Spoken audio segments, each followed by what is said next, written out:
vehicles are geared to run at the same speed. And Farm Boy regulates if he's dumping it in the middle or moving up front.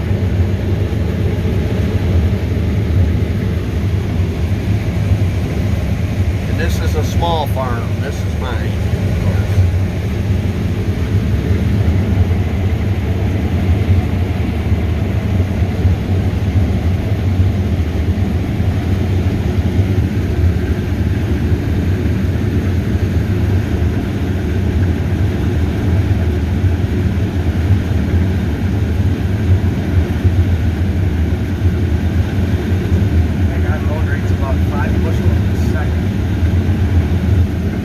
If you didn't hear Farm Boy, he said it loads 5 bushels per second.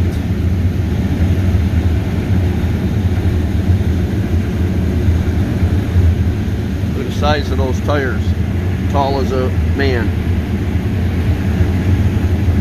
I am sitting where you sat at one time in their pole barn, in that big red tractor.